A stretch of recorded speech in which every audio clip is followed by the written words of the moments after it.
Ann Jeffries as Ma'am Kirby, the ghostess with the mostest. Robert Sterling as George Kirby, that most sportive spirit. And Leo G. Carroll, host to said ghosts, as Topper.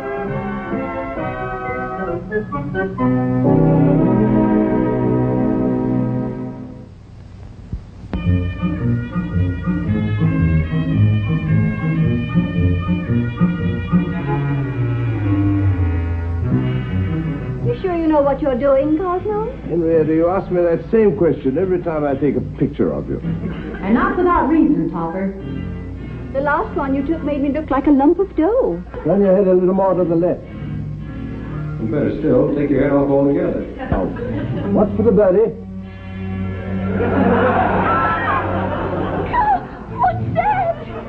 What's that? That's an eagle, dear. National bird of our country. I know, but where did it come from? Oh, under the hood. Producing it suddenly is guaranteed to give the customer a look of pleasant surprise. It's no use, George. The man got more excuses than Alibi Ike. Stop that. I didn't do it. They went on by themselves.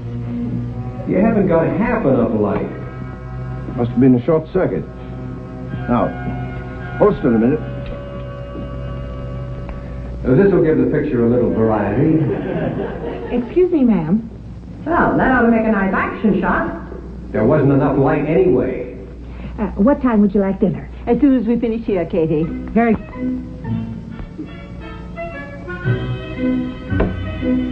Must be a loose connection. Oh, for heaven's sake, Cosmo, leave the lights alone and take the picture. I can't hold this pose all night.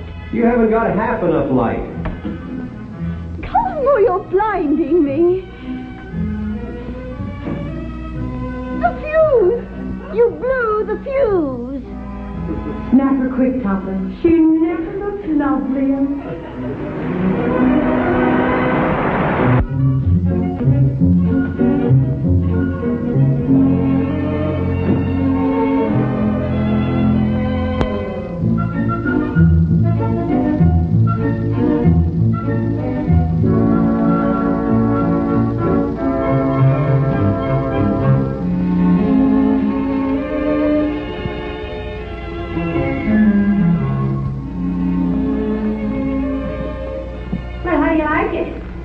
Fabulous.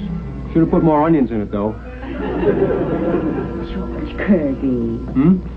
Look at me. Don't you notice anything different? Putting on a little weight, aren't you? George Kirby. You said that before, dear. Any other man looking at me would say, Marion, you look absolutely ravishing in your new hat. Oh, is that a new hat? Yes, it's a new hat. Wear it in good health, dear. Can't you even pay me a teeny compliment? What's eating you? I go out of my way to make myself beautiful for you, and you don't even know I'm alive. Well, you're not, are you?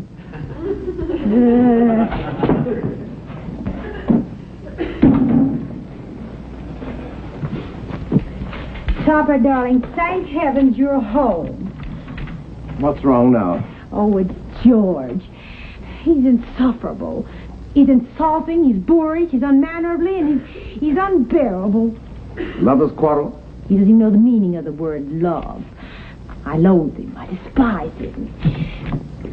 Topper, darling, on your way to the bank in the morning, would you return this to the millinery shop for me? It's right on your way. But Marion... Well, all you have to do is put it back in the window. They probably won't even know it was missing.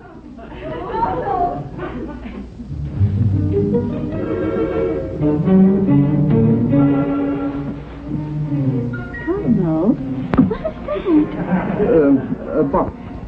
I could have sworn it was floating. For me? Yes, dear, it was floating for you. Oh, love a surprise. Oh, Cosmo, it's beautiful. I never knew you had such good taste in millinery. You know, on her it looks good. Oh, I'm going to show it to Katie. Thank you, darling. Topper, I want my hat back. Get my hat back from Henrietta. You asked me to take it back to the shop. Well, I've changed my mind. I want that hat. Now, honey, don't make any trouble with it. He's already given it to her as a present. And why can't you be like him? You never bring me presents. Why can't you give me a hat? Here. Oh, that's my hat. It'll look better on Marion. Oh, I don't want your old second-hand presents. Oh, now do please stop this childish nonsense. Here, where are you going with my hat? I'm going out to show it to Katie. What?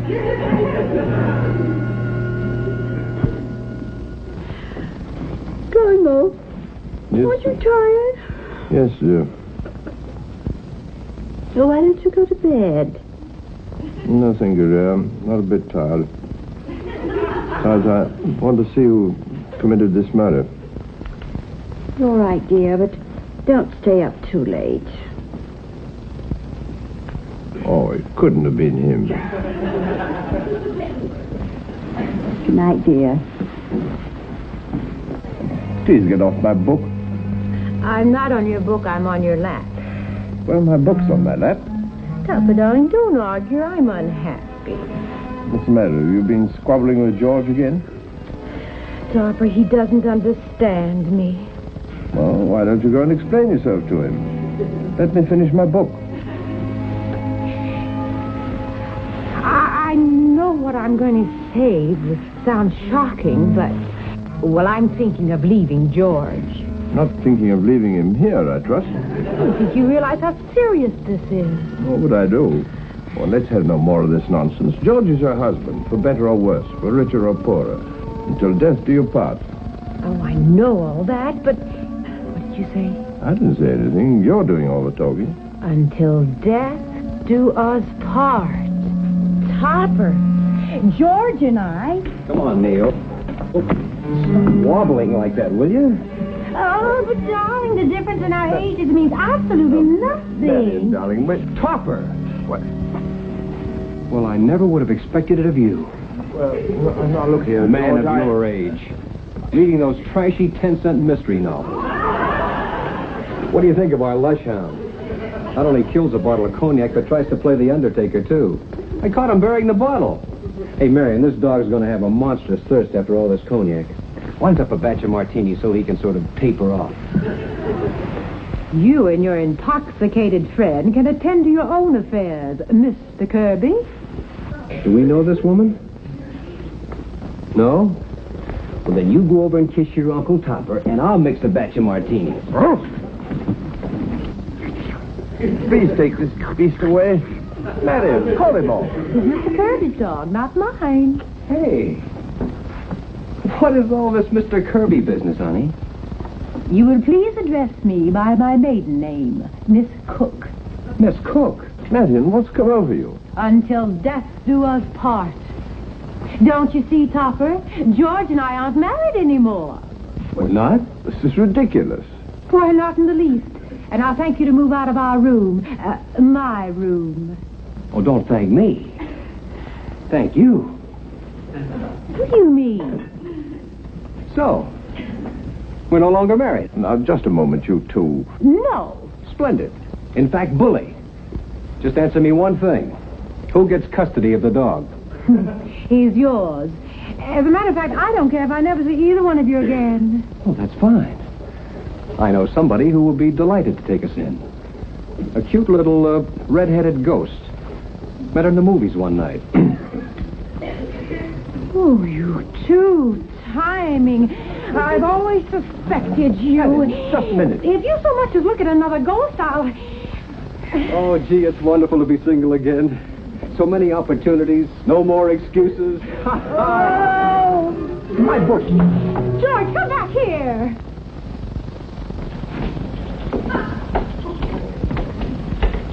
Cosmo, what's that book doing in the fire?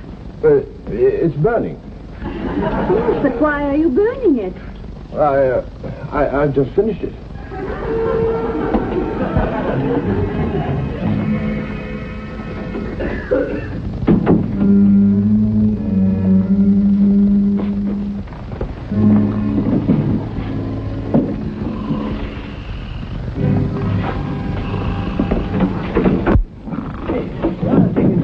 doing there? I'm trying to sleep. Well, that's Henrietta's hope chest. Well, I hope I don't have to sleep here tomorrow night. Don't tell me Marion really went through with all that nonsense. She certainly did. She kicked me out of the room, insisted that I start courting her all over again. Oh, she didn't by any chance send you up here to find me, did she? She did not. I wish you wouldn't drag me into your domestic quarrels. Last night you cost me a mystery novel that I was dying to finish. Now I've got to go and buy another copy. Papa, what am I going to do? Well, you better go and marry that red-headed spook. Oh, I just made her up to put Marion in her place. Yes. Look where it's put you.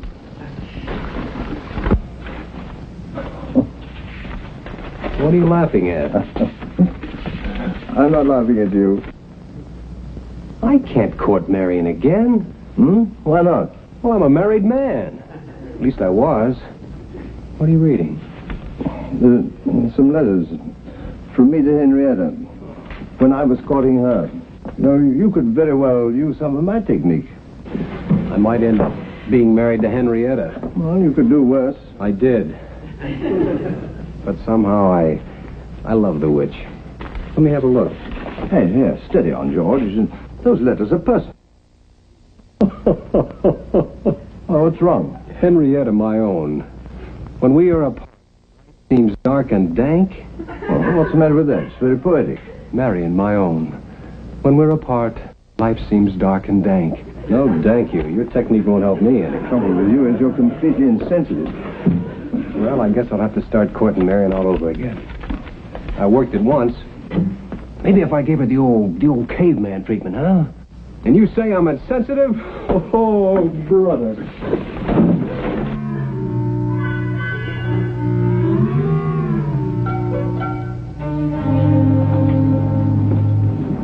Cosmo, where did that book come from?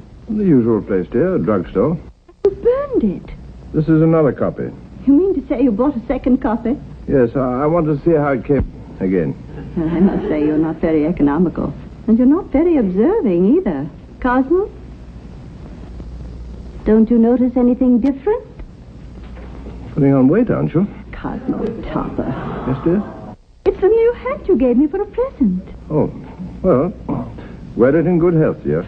Cosmo Topper, can't you take your nose out of that book long enough to pay me a tiny compliment? What did you say, Henrietta? I got all dressed up today and tried to look my best, hoping you'd take me to lunch somewhere. Topper, make her give me my hat back. Cosmo, wouldn't you like to take me out? No. You needn't be so vehement about it. I had no idea it would be so distasteful to you to spend Saturday afternoon with your wife. Now look what you've done. She's perfectly right. All you husbands ought to learn to give your wives a lot more attention. If you hadn't reached for the hat... I hope she makes you supper. I hope she finds a handsome, charming gentleman to take her to lunch. Preposterous. Don't you believe it? Look how I'm making George suffer. He's suffering all right. So am I. I want to read. Topper, you don't suppose he's serious about that redhead, do you? Well, it's quite possible. If I thought... If you thought you'd never have started this thing, telling me he's not your husband, throwing him out of your room. Cosmo Topper, I never expected to hear that from you. Suggesting that I share my room with a man who's practically a stranger. Oh, for pity's sake, I'm tired of both of you. And you needn't take out your bad temper on Neil. What's he doing here? He's a very literary dog. Always has his nose in a book. Come, Neil, before the nasty man bites you. Is Mrs. Kirby home? That's no way to treat a gentleman caller. Someone's playing tricks. Tell Mrs. Kirby Mr. Kirby is calling. What's the matter, Katie? There's no one at the door. Oh, that must be George. He's coming to court me. All right, Katie, I'll answer it. How do I look? You look ravishing. Thank you, sir. Good afternoon. Look at that. Rot. It was all alone. Well, why not? You've heard of flags flying, haven't you? Yes, Well, but I never heard of flags ringing. Have you a lady living here by the name of Mrs. Kirby? she resides here, but she isn't living. In there. Topper, listen, I have to humor her. She's very about this courting bit. Would you please announce me? Very good, sir. Joe College, madam. Hiya, baby. Give Daddy a hug. How do you do, Mr. Kirby? Oh, I beg your pardon. I forgot. You're looking radiant, Mrs. Kirby. Oh, come now. You've met Mr. Topper, haven't you? Oh, Mrs. Kirby's told me so much about you. All unpleasant. All right. Well, now that you've played your silly little game, perhaps you'll go away and let me read. Topper, darling, the young man and I want to sit in here. Will you entertain Mr. Kirby while I get my coat?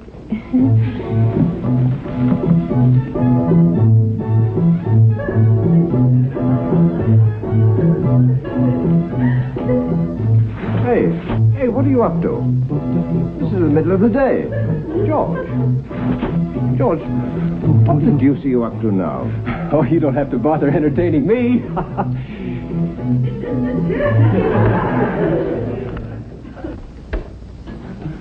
Put on that light. What's the matter? Did you lose something? Yes, my temper. Topper, mustn't throw books at dogs. Neil, come back here. Neil, my book. Where's Topper? When I see a dog about a book.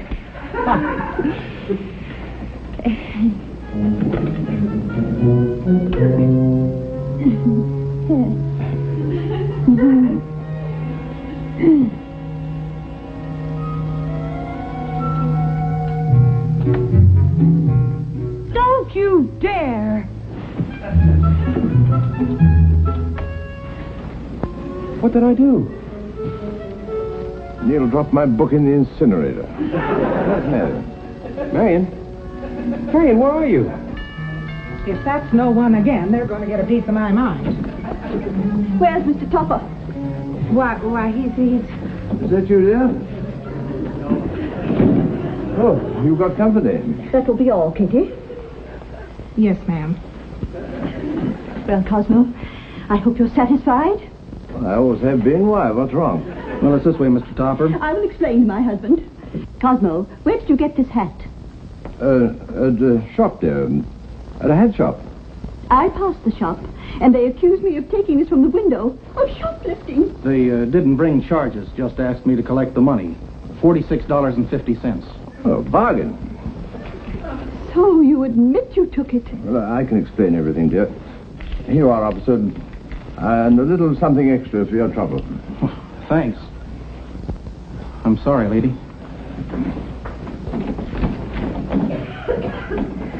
Well, Cosmo, I'm waiting for your explanation. Well, you see, they told me at the shop that the hat was a steal. I suppose I guess I misunderstood them. You expect me to believe that? No, I guess I don't. Well, all I can say is, it's bad enough you're stealing things, but when I get arrested for it... Excuse me, ma'am, but I found this in the incinerator. Katie, put that back. I want things where I can find them. Why, it's that book again. You can't afford to buy me a hat, but you could buy books and burn them. Katie, you can have this hat. Why, thank you, ma'am. But Henrietta.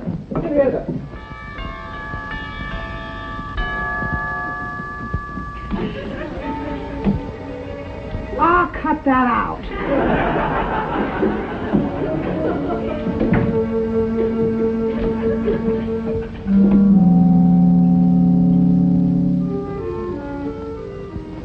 Oh, Marion! Marion! Me?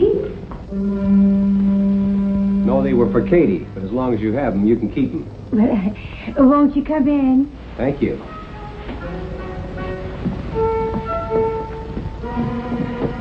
Marion, don't you think I've been courting you long enough now? Well, now, let's see. You started this afternoon? Yes, I think so. Oh, lamb chop. But wait a minute, you haven't proposed yet. Oh, all right. Oh, all right.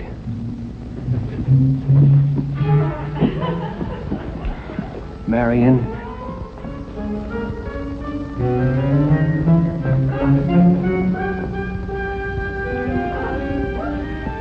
Leave that alone. Can't you see I'm proposing? Marion.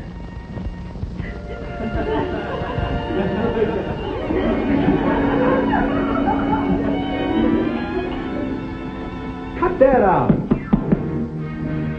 Oh, forget about the pill and go on with the proposing. Well, are you or are you not going to marry me? Katie has on my hat.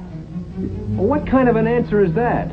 And pay attention to me when I'm proposing. Well, you needn't yell at me. And you could be a little more romantic, too. Oh, all right. Marion, I love you. I've always loved you. Even when we were married. Oh, George. That was beautiful. Then you'll marry me? No, George. Well, why not? You're too much like my last husband.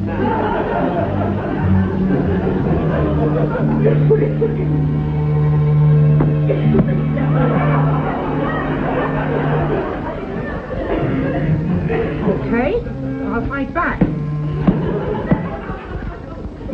Ask Mr. Topper if he'd care for some more coffee. Yes, sir. Mr. Topper, sir, Mrs. Topper asked me to ask you if you care for some more coffee. Tell Mrs. Topper no thank you. Yes, sir.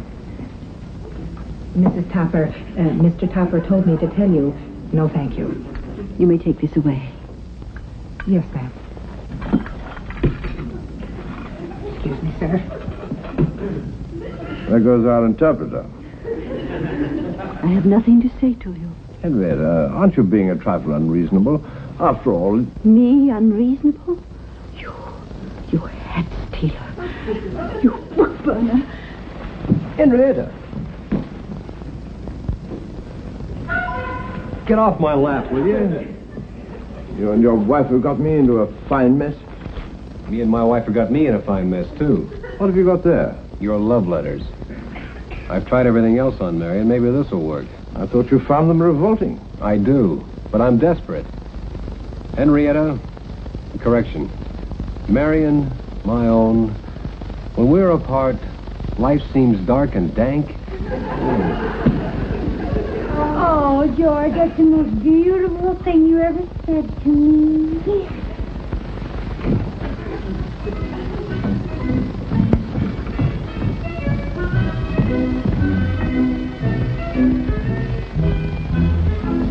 I forgot my sewing.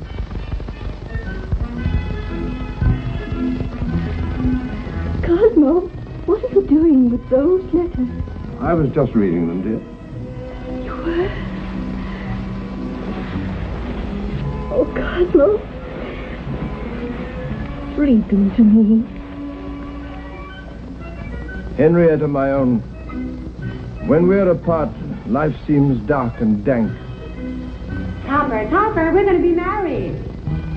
That's nice. Nice. It's beautiful.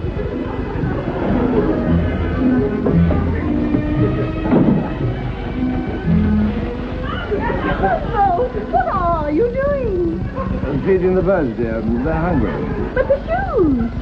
Well, that's to keep away the cats from the birds. It's a picture I took of you last week. Oh. Cosmo, who is this? I repeat, Cosmo, who are these people? That's the man who developed them and his wife. They always put themselves in. It's a trademark.